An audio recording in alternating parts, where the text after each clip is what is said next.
제8장. 예수께서 산에서 내려오시니 수많은 무리가 따르니라. 한 나병 환자가 나와 절하며 이르되, 주여, 원하시면 저를 깨끗하게 하실 수 있나이다. 예수께서 손을 내밀어 그에게 대시며 내가 원하노니 깨끗함을 받으라. 즉시 그의 나병이 깨끗하여진지라. 삼가 아무에게도 이르지 말고 다만 가서 제사장에게 내 몸을 보이고 모세가 명한 예물을 드려 그들에게 입증하라. 예수께서 가버나움에 들어가시니 한 백부장이 나와 간구하여, 주여, 내 하인이 중풍병으로 집에 누워 몹시 괴로워하나이다. 내가 가서 고쳐주리라. 주여, 내 집에 들어오심을 나는 감당하지 못하겠사오니 다만 말씀으로만 하옵소서. 그러면 내 하인이 낫겠사옵나이다. 나도 남의 수하에 있는 사람이요, 내 아래에도 군사가 있으니 이더러 가라 하면 가고 저더러 오라 하면 오고 내 종도로 이것을 하라면 하나이다. 예수께서 들으시고 놀랍게 여겨 따르는 자들에게 이르시되, 내가 진실로 너희에게 이르노니 이스라엘 중 아무에게서도 이만한 믿음을 보지 못하였노라. 또 너희에게 이르노니 동서로부터 많은 사람이 이르러 아브라함과 이삭과 야곱과 함께 천국에 앉으려니와 그 나라의 본 자손들은 바깥 어두운 데에 쫓겨나 거기서 울며 이를 갈게 되리라.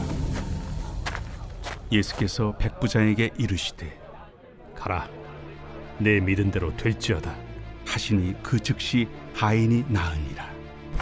예수께서 베드로의 집에 들어가사 그의 장모가 열병으로 앓아 누운 것을 보시고 그의 손을 만지시니 열병이 떠나가고 여인이 일어나서 예수께 수정들더라. 저물매 사람들이 귀신 들린 자를 많이 데리고 예수께 오거늘 예수께서 말씀으로 귀신들을 쫓아내시고 병든 자들을 다 고치시니 이는 선지자 이사야를 통하여 하신 말씀에 우리의 연약한 것을 친히 담당하시고 병을 짊어지셨도다 함을 이루려 하심이더라. 예수께서 무리가 자기를 애워싸는 것을 보시고 건너편으로 가기를 명하시니라. 한 서기관이 나와 예수께 아뢰되, 선생님이여, 어디로 가시든지 저는 따르리이다. 여우도 굴이 있고 공중의 새도 거처가 있으되 인자는 머리둘 곳이 없다.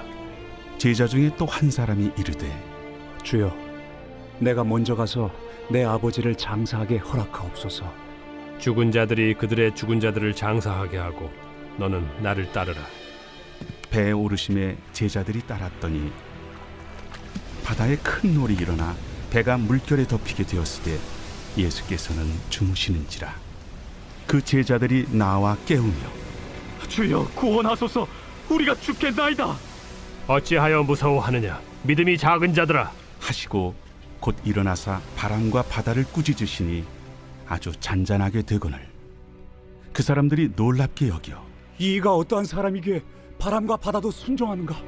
또 예수께서 건너편 가다라 지방에 가심에 귀신 들린 자 둘이 무덤 사이에서 나와 예수를 만나니 그들은 몹시 사나워 아무도 그 길로 지나갈 수 없을 지경이더라. 이에 그들이 소리질러, 하나님의 아들이여, 우리가 당신과 무슨 상관이 있나이까? 때가 이르기 전에 우리를 괴롭게 하려고 여기 오셨나이까? 마침 멀리서 많은 돼지떼가 먹고 있는지라. 귀신들이 예수께 간구하여 이르되, 만일 우리를 쫓아내시려면 돼지떼에 들여보내주소서. 가라. 하시니 귀신들이 나와서 돼지에게로 들어가는지라.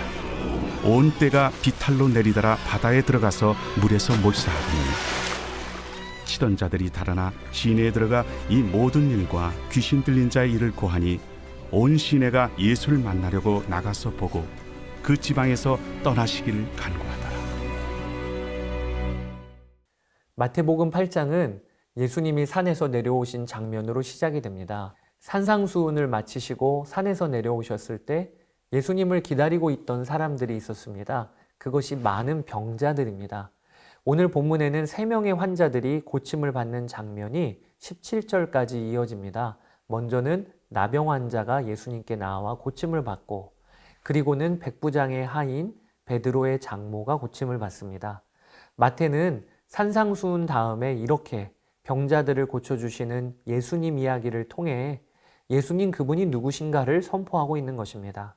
산 위에서 말씀을 주신 예수님은 우리의 모든 질병을 고치시는 능력의 주님, 권능의 주님이시다. 이것이 오늘 본문을 통해 선포되는 것입니다. 또 오늘 마태복음 8장에서 증거되는 예수님의 능력과 권세는 병자들에게만 국한된 것이 아니에요. 그분의 능력은 자연에까지 미치십니다. 본문 23절에서 27절에 보면 갈릴리 호수에 큰 풍랑이 일자 제자들이 요동을 하기 시작합니다. 그리고 배에서 주무시던 예수님을 깨웁니다. 그때 예수님이 일어나셔서 바람과 바다를 꾸짖으시고 이에 바다가 잔잔하게 되죠. 마태는 주 예수님은 자연도 다스리시는 권능의 주님이심을 증거하는 것입니다. 또 거기서 끝나지 않습니다. 예수님은 이 자연계뿐만 아니라 영적인 세계에서도 최고 권위자이십니다. 28절부터 이어지는 말씀에 예수님은 가다라 지방으로 가셔서 귀신 들린 자를 고치십니다.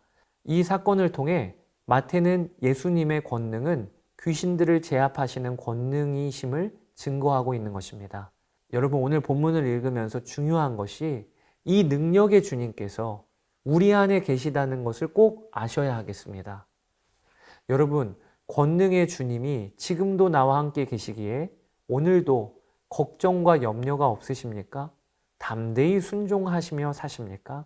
예수님이 아무리 병자를 고치시고 자연과 영적인 세계에서도 최고 권위이시지만 권능이 충만하시지만 그럼에도 그 예수님을 우리가 가까이 모시지 않으면 예수님의 권능은 우리에게 아무런 감동도 영향도 주지 못한다는 사실을 우리가 알아야 하겠습니다. 마태복음 8장을 통해 우리가 본문의 기적만 읽지 말고 그 기적의 주님이 지금 내 삶에 함께 계심을 믿는 데까지 나아가면 좋겠습니다. 그리고 오늘 우리가 한 가지 붙잡을 것이 있습니다. 그것이 바로 예수님께서 얼마나 좋으신 치료자이신가를 우리가 붙잡게 되기를 원합니다.